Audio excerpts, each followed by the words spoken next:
When you think of the word addiction, what comes to mind?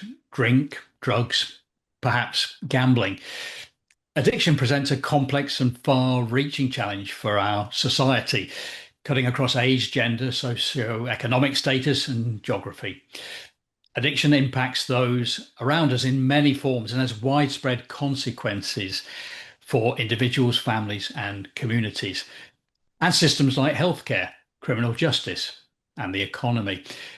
This week, with my good friend Dr. Manoj Krishna, we're going to be discussing the impact of addiction on our lives, why our minds get addicted in the first place, and what we can do to prevent it and overcome addiction. Manoj, welcome. It's great to have you join us again. And for us both to share, as we've done for the last four episodes now, really important topics that I hope are going to be of value, and I'm sure they're going to be of value to people listening. I've mentioned a few examples of addictions just now, like alcohol and drugs and gambling.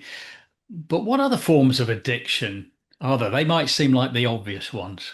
Yes, Steve. Well, pleasure to meet you as always. And this is, I think we've done a few of these podcasts now, shining a light on common areas where people get really distressed and then think of suicide and so on. But yes, though drink, drugs, and alcohol and gambling are the common ones and probably the most injurious, there are others like social media and pornography and so on. Going to work can sometimes be called an addiction. But as we'll discuss, addiction is a particular definition. Maybe it's worth mentioning it now that the common features of addiction are an inability to control behavior, difficulty if you're abstaining from that, so whether it's alcohol, drugs, or the phone.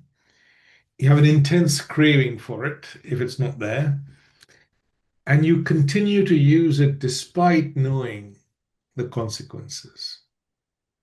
And then you need more and more. So today it's a glass of wine, next week it's a bottle of wine, and then it builds from there. So there are many causes of addiction, but the big ones are alcohol and drugs because they are the most Yeah. damaging to our health. I mean, smoking could be called an addiction or a bad habit. So you see, Yeah. it's a gray Yeah. area. Some things are gray.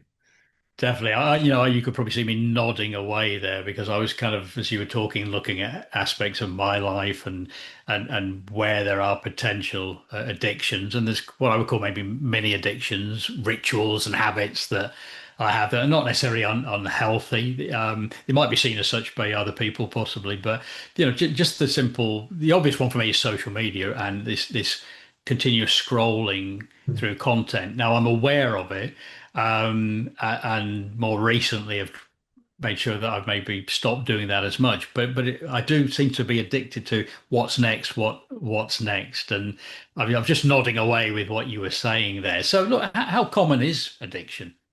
Okay, so about 1 in 6 people in the UK have a drinking problem. That means they're drinking more than and they can't seem to get out of that cycle. About 1 in 10 take drugs, roughly. And the risk of suicide is 6 to 10 times higher in people who have an addiction than those who don't. So that's a huge number. And is that with an alcohol or drugs addiction, Alcohol particularly? or Do you mean? drugs, yes. Because Or what drugs? happens Right. is when you have an addiction to alcohol or drugs, your ability to make better decisions or good decisions for yourself decreases. Mm. The capacity of your frontal lobe to engage in decision making becomes less and less. So you get more easily triggered, and then those triggers are, much higher. And in the US, as you know, there's a particular problem with fentanyl and other opiates. So they have 100,000 deaths a year just from that. I mean, the numbers are huge. It is huge. I know Jeffrey Johnson, a connection of mine on LinkedIn, who lost his son to a fentanyl overdose, and he's a huge campaigner in the States. And I've met with Jeffrey before, and it is just a huge issue, but not one purely, happening in the States. We're seeing it happening in the UK, but the US particularly has an It's all over issue the world, with that. really. Yeah. And one point you mentioned about the risk of suicide. We know that if we look at what we would call the volitional factors, what are the things that take somebody from having thoughts of suicide to actually acting on those thoughts, we know that the risks increase significantly where there's alcohol or drugs involved because of the inhibitions that are reduced as a result. So if you have an alcohol addiction and that's combined with any form of suicidal ideation, then the risk factor increases significantly. Yes. So we've got drugs, we've got alcohol, we've got gambling. You've mentioned social media. What are some of the numbers we're looking So at with social media? they're saying that about 50% of teens and about 38% of adults roughly are addicted to social media. But I think all these numbers underestimate the scale of the problem. Because if I'm drinking a bottle of wine a night, I don't regard that as an addiction. Mm, So most people who have an addiction is spending 10 hours a day on social media. You don't regard that as an addiction. You're either in no, denial or you just think it's a habit. See? So I think these numbers yeah. just underestimate the scale of the problem. It's interesting, isn't it? I can imagine somebody who's on social media frequently and is probably addicted to it, looking down upon someone who has an alcohol addiction because they see that as a worse addiction. But I wonder if there is, an addiction isn't an addiction. Is there any such thing as a healthy addiction, would you Well, say? they all impact our health, as we'll talk about, in different ways, some worse than others. And of course, they have a huge impact on society and as a whole. So, for example, in the UK, it's estimated drug abuse costs about 20 billion a year, and alcohol abuse is about 40 billion, roughly 30 to 40 billion, direct and indirect costs. So the numbers are massive. I mean, in the US, they say it's $1.5 trillion, the cost of addiction. So the US Congressional Committee. And so the impact on society as well is quite massive, Steve. You know, what It's do you huge. think I are know. I some of the saw. impacts of addiction in society as a whole? Yeah, I saw an interesting UCAT study that said, I think we've got a population in the UK of around about 70 million people, and more than 4% of that population are showing signs of social media addiction. Now, I've never been good at maths, but somebody will be able to do the calculation on that now. But that's a significant percentage of the population there. Um, We've talked about different forms of addiction. I don't know if there's others you wanted to talk about, but I know something that you particularly wanted to talk about is something called the 4C. So I'm curious Yes, so it's about just a way that. of remembering. So it's what are the features of addiction? Besides, of course, that you're always in denial, or everyone else thinks you're an addict except you. But it's craving, so you can't do without it. Compulsion, you always push to get whatever it is that you're addicted to. You lose control. So the third C is control. You can't control your behavior. And by the way, you could also say this about food. Mm, And you're oblivious of the consequences. So you eat more than you need, you're oblivious that it can cause diabetes. You can't stop yourself. You see a table of food, you can't stop. You have a craving for sweets, which you can't get rid of, and so on. So what I mean is that as we'll explore, it doesn't matter what the addiction is to. The drivers in our own mind that are pushing us to addiction are the same no matter what the addiction might be. right. So we've got all these addictions. We're oblivious to them quite often, Yes. or we're in denial. But these addictions are going to have some kind of impact on Oh my us. And goodness, and yes. in what ways do addictions impact So let's on us? start with physical, mental health, and relationships. I think those are and work. So those are the four big impacts. So in terms of physical health, Well, it lowers our immunity. So we have increased direct risk of liver disease from alcohol, lungs from smoking, increased risk of heart disease, stroke, cancer, and so on. In terms of our mental health, there's a higher risk of depression, suicidal risk, loss of memory, poor attention span, decision making is limited or reduced. And of course, all our relationships suffer. It's impossible sometimes to live with an addict because they're so consumed with their own emotional distress and trying to get whatever it is they're addicted to, get those needs met. There's no space in their mind or their heart for another person. And so relationships suffer. And in fact, it has a double impact on the addict because they end up feeling lonely, and that then has a greater impact on their mental health. And of course, work. I mean, London is the cocaine capital of the world, as they've done these studies on the River Thames cocaine levels, and they do it across the world. And in London, the cocaine levels are the highest. So from This is all actually in the water. in the water, they In the measure water. the cocaine level in the water. Oh And my goodness. so there are I didn't know that. yeah, Right. lots of people taking hard drugs in the city and, in these high pressure jobs. But the rest of the world doesn't know it, you see. So, they wouldn't go up to Goodness a me. clinic and say, include me in the stats, please. I'm an addict. No, no. Yeah. Oh wow. Yeah, yeah. I really had no idea So that your was a jobs way of suffer. measuring. You Yeah. start taking time off work, you don't perform. In fact, alcohol addiction has a direct impact on lowering your performance at work.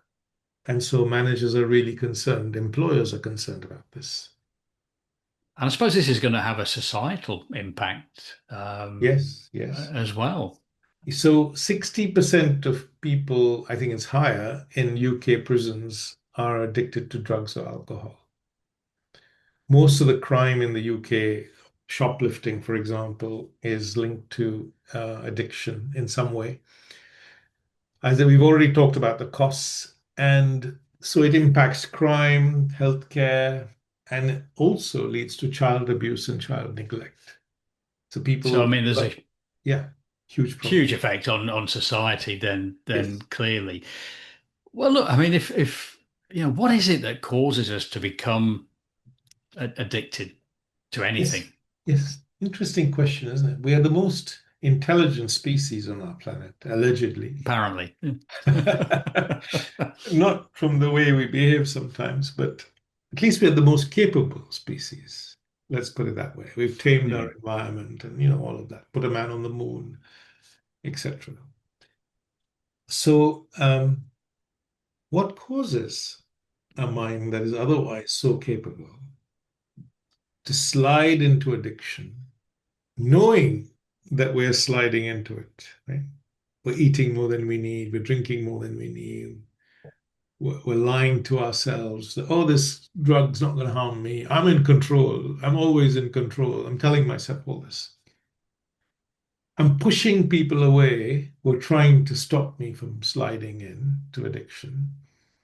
And once I'm in that cauldron of addiction, I can't get out. So, what makes the mind do that? And obviously, it must be something that's hidden from our own understanding, right? Do you know what I mean? Something that we can't see is pushing us to behave in this way that is so harmful to us, right? Absolutely. So, are there things we're trying to escape from, for I example? think Is it with so. that? I think the main driver, or one of the biggest drivers, there are a few, is an escape from emotional pain or distress of some kind. I remember a conversation with one of our coaches who was an addict for 30 years, got out of it, and now is a life coach. And he said he started feeling less than others as a boy, and he didn't know how to cope with that feeling. When he had a drink, it went away for a while. And he came from a loving family, so there were no family problems. And then the drink just took him. You know, you have one drink, and then the old adage, the drink has you. And in the end, he spent 30 years as an addict. So it could come from past trauma, could come from loss, feeling less than others, as in this story, a lack of achievement. I have these high goals. By the time I'm 40, I should have a wife, two kids, and a car, and all that. And that didn't happen. And so I feel, oh, I can't cope with the pain of that. And so you take to the bottle. You could be in a high pressure environment, medicine, law, whatever. It's some emergency services, the City of London, and you might have a relationship breakdown. So these are common ones in our society. In your work in suicide prevention, Steve, how common was emotional pain as a root cause of addiction, which I'm sure many people who take their own lives have that issue, right? Yeah, I mean, we know that addiction, alcohol, they're not necessarily the causes of the issues that lead people to have suicidal thoughts. They can be because of the sometimes the humiliation, because people know what they're doing is impacting on others, it's impacting on themselves, and sometimes just not being able to get out of that spiral of drug addiction or alcohol addiction or gambling addiction causes great humiliation. And we know that ultimately, if when someone gets to the point of having suicidal thoughts that they are considering acting on, it's usually because they've reached a point of some sense of defeat and humiliation.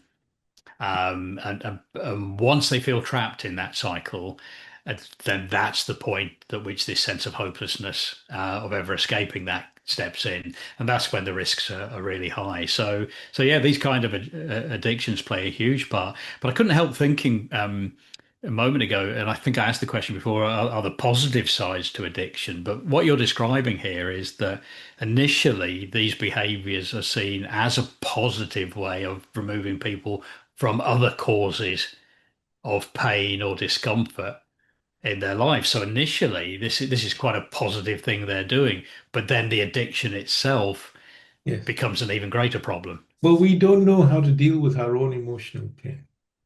Firstly, we don't know how to avoid it. And perhaps that's too big a subject for this conversation, but there are many ways we could avoid it. There are many better ways to overcome it, which we can discuss. And I think also we need compassion for ourselves and the person who's addicted. There's quite a tendency to look down on the addict, to kind of blame them for getting their lives into a mess. But I think this emotional pain is an unconscious reaction to life's events, and the escape from it also feels like an unconscious compulsion to escape from pain. And people have very little control. And those who judge others, if you find yourself in the same circumstances, you might also behave in the same way. And I've heard this in many stories where people said, I never thought that would be me until it was me. Well, that's interesting because we often hear sometimes people are a product of their environment, and I wonder how much conditioning plays a part in people being led into addictive behavior. Yes. So our mind is easily conditioned by its current influences and past influences. And we're not aware we're being conditioned, but yet we regard that becomes our new normal. We become attached to it. So if I'm in a family and everyone's drinking, that becomes my norm. I start drinking, you know. Hmm. And I look at the people who don't drink as a bit strange. Oh, don't you enjoy life? Don't you know how to enjoy life? That kind of thing. Or if people in my neighborhood are taking drugs and they seem to be having a good time, and I want to fit in. I don't want to be left out of Hmm. that group. Before I know it, I started taking drugs. I lost a friend to drugs. I lost in the sense he's still alive, but he pretty much lost to himself and his family for 50 years. Because he started when he went to college and we were in school together. And he went to college and started taking drugs and caused unending misery to himself and his family, over decades, Steve. So have great compassion for people who find themselves in that situation. And I think everyone deserves that. But so if everyone around us is doing something, we are automatically conditioned to doing that. I think that's a big cause of addiction in society. I mean, you go down to the pub, I used to have patients, how much do you drink? 40 pints a week. They don't regard that as an addiction, you know? No, no, it's almost a badge of honor, I think, Yes, see at what I times mean? as Yes, well. yes. I want to come back to something you said a little earlier. You said, for somebody who feels, they've reached 40 and haven't made it, and maybe with that comes a sense of maybe emptiness of not having achieved in life. And I wonder how much addictive behaviors fill a void for people Yes, who yes. just feel I Well, I haven't think all of achieved what us I've wanted carry to. some sense of that, you know. We all carry, because our mind is wired in such a way that we're looking on the outside for something to make us feel good on the inside. And because we don't have our own sense of peace within ourselves. Mm, And so we have this need to be stimulated. Now, in the past, it was a conversation, a phone call, a walk, whatever. But now we've got social media, or we've got drink, or, the mm. options are multiplied. And every time the government bans one drug, they change the chemical structure, and then the new one comes along. And by the time they're cotton on to that, it's created havoc in society because the demand for escaping from this inner emptiness and filling that void from the outside is so powerful. But you see, the nature of pleasure means it's just dopamine release in the brain. But the brain quickly gets used to this amount of dopamine. So it needs more and more and more. And Yeah. that's why the one glass of wine becomes a bottle in a month. And especially if you're distressed and the addiction starts taking hold, your ability to self-control diminishes. So I know Absolutely. that on the streets of LA, for example, drug dealers hand out free cocaine. They'll send a message and saying, oh, yeah, free cocaine on this street corner. And it takes only 8 hours for that person to come back wanting more. And then you've got them. So Yeah. this is how the cycle of addiction is being sort of perpetrated or perpetuated in Yeah. society. It's just interesting as we're talking about all this and talking about, what's on the outside and the inside. And I got to thinking about other forms of addiction potentially here. And I look at some of the issues around cosmetic surgery at the moment. Hmm. In many ways, for many people, that's become a form of addiction to continually change how we look to become this perfect Instagram type individual, where quite often people observing those individuals will look and say, "What on earth are you doing to yourself?" And yet, on the inside, they don't see this Yeah. at all. So again, I All was of just it thinking that's is just comes from another form. a lack of self-awareness, doesn't it, Steve? Yeah, You're not aware definitely. of your emotional pain, your conditioning, Yeah. your inner emptiness. And so you just got this ache in you that demands to be, put this fire needs putting out somehow, you see. Definitely. We've talked a lot about conditioning just now, but how much does genetics play in Yeah, us being more susceptible? they say that if you have a family member who's addicted, you're more likely to become an addict. But I'm not sure that's genetics or is that just conditioning as well?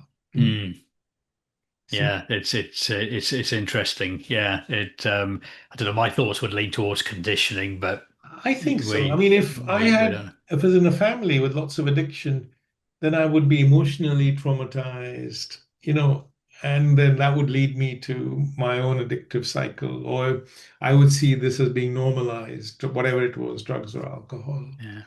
It was And really interesting. I was talking with somebody recently, and family member, the father figure within the family, had drunk excessively for years, and that had affected his behaviour at times. And a really interesting chatting with the mother, and they have three grown-up children now, and apparently none of the children drink at all.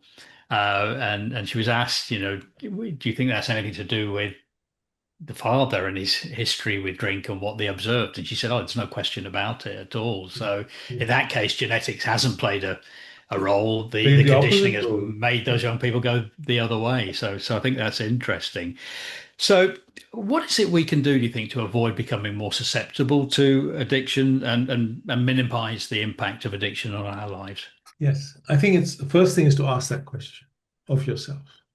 Get your journal out or use the journal in the app and write down, what can I do to minimize the impact of addiction? Yeah.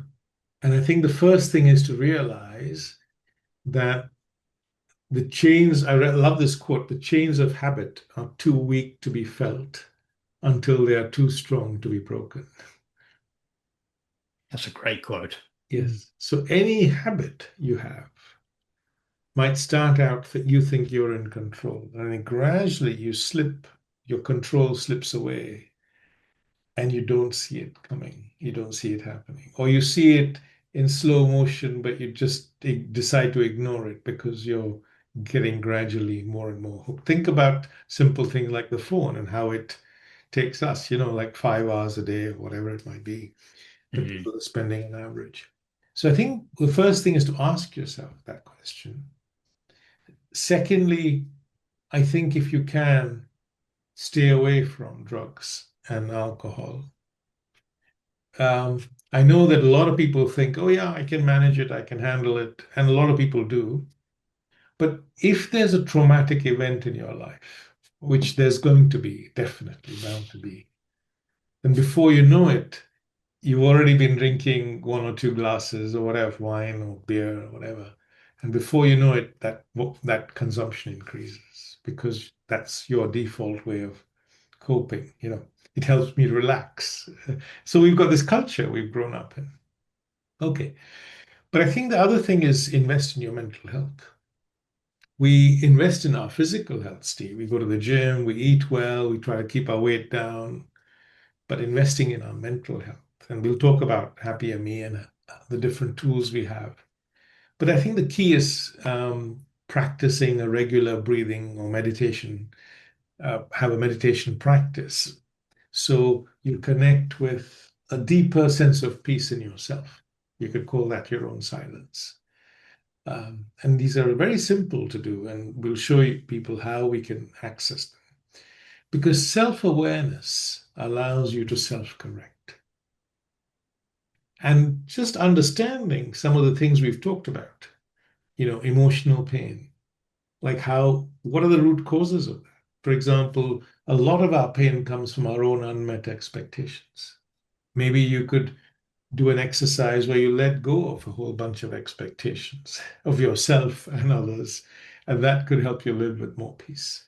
Or if you do have emotional trauma, how do you meet that? And there's a way of doing that, which is through breathing, through staying with the feeling or the sensation of it, talking to people, but not hitting the bottle or taking the drug, which is easy. No. You've got to deal with Th- that, right? But this sounds like this is more than just simply trying to stay away from the drug or the gambling or the alcohol. This is something that you've got to put a bit of time and effort Absolutely. into here. It's not suddenly just going to cure itself. Yes, because you've no idea how you will respond to the storms of life until they arrive. And your work in suicide prevention, Steve, I'm sure you've got so many stories of people who are living otherwise normal lives. A big event happens, and then before you know it. So, many years ago, I did a survey. I've been interested in suicide prevention for a long time. And I put a message out on Facebook and I said, has anyone been through this and got through it and or had some experience with it? And so I had a number of people reach out and I had conversations with them. So this man I remember said his brother took his own life because uh, he had a bereavement in his family, couldn't cope with that.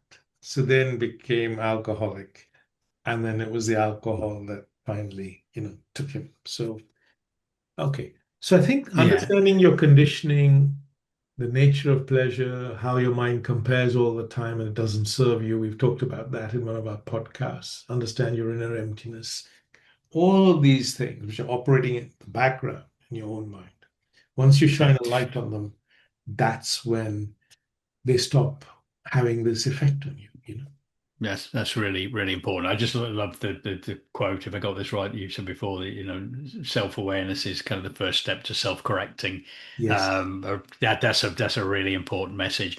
Um, I'm going to ask you towards the end, if someone's there saying, look, I've got an addiction, what advice do you have? I'm going to come to that at the end.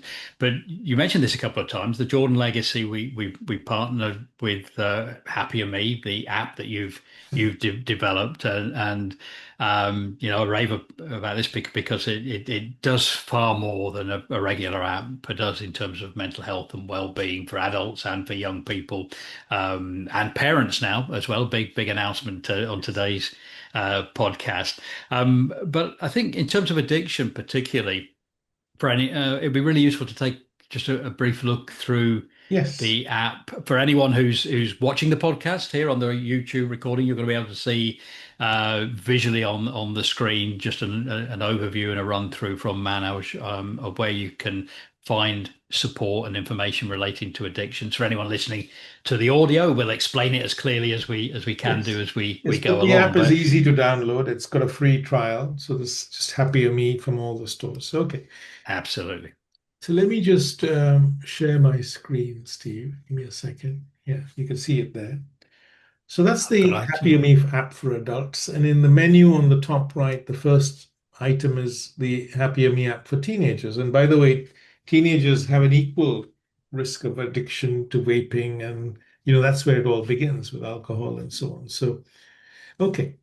So if you've got emotional pain of any kind, there's a feel better now section, whether it's stress or anxiety or depression or loneliness. So this is where you begin.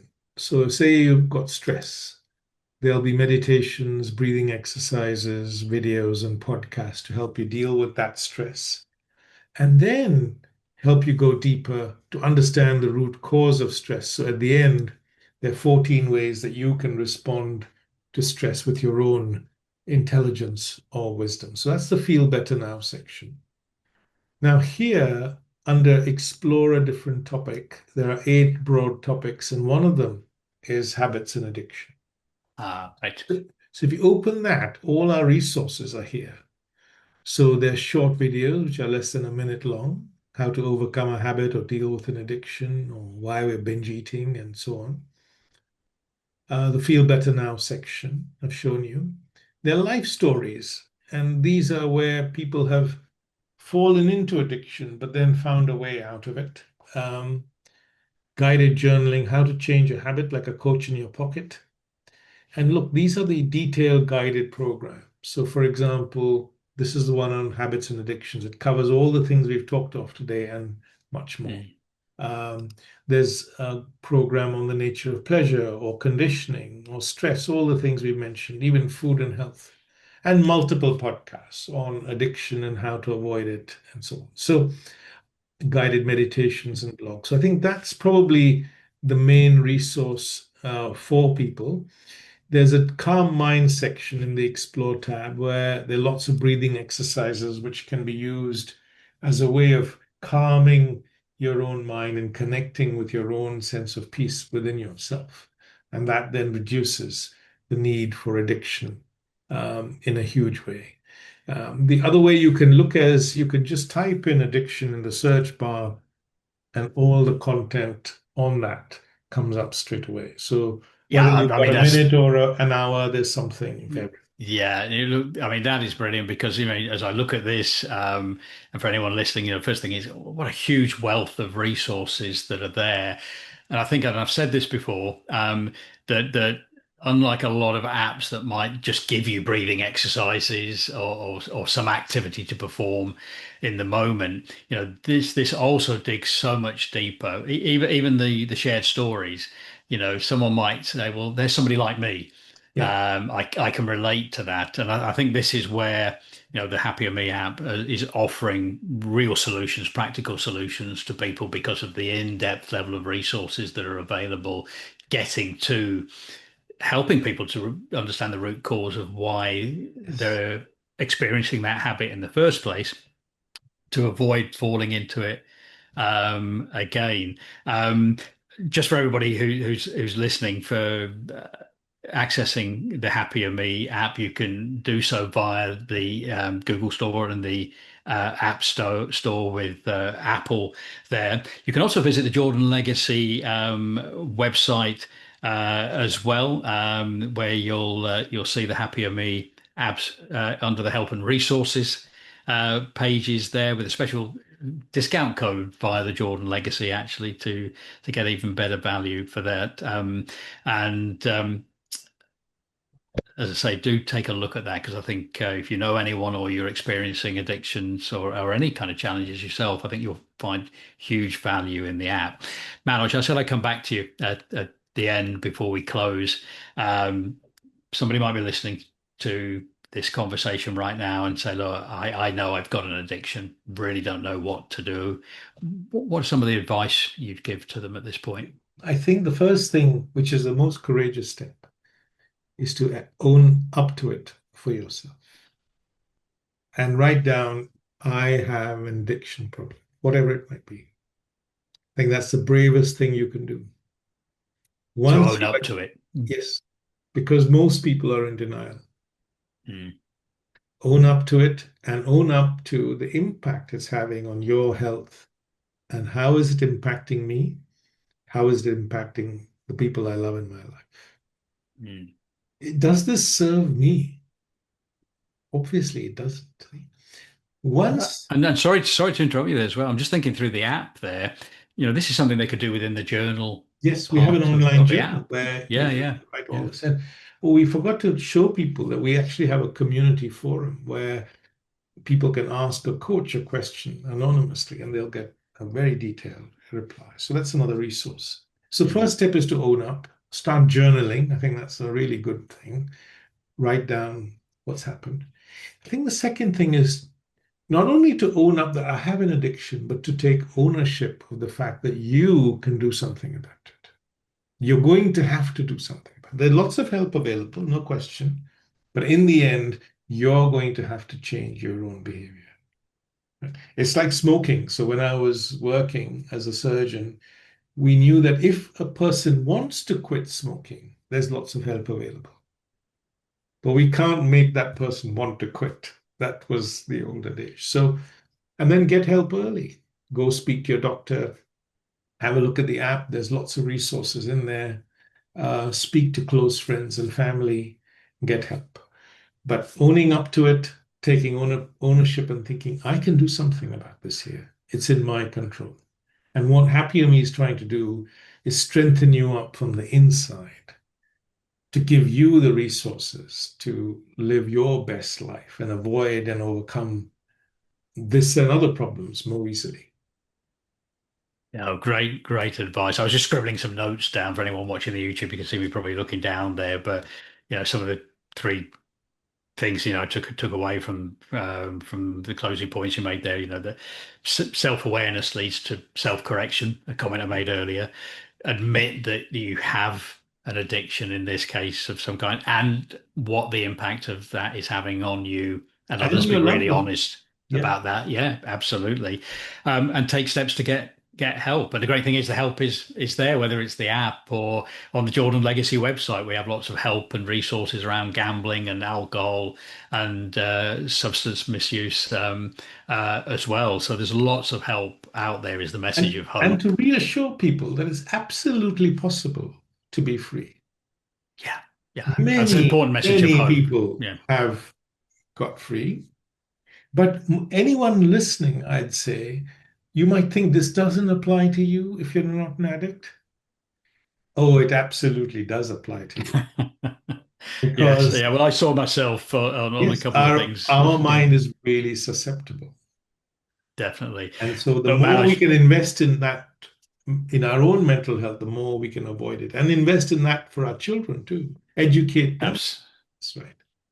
absolutely. And apologies for interrupting. There some really wise words to finish with. Man, it's always a real pleasure. And look, if you found the show really useful, if you're watching or listening today, please do leave a comment either on YouTube if you're watching it there or via the social media platforms that you've found this podcast on. We'd love to hear your comments and thoughts as well. For now, that's the end of this episode of Happier Me podcast.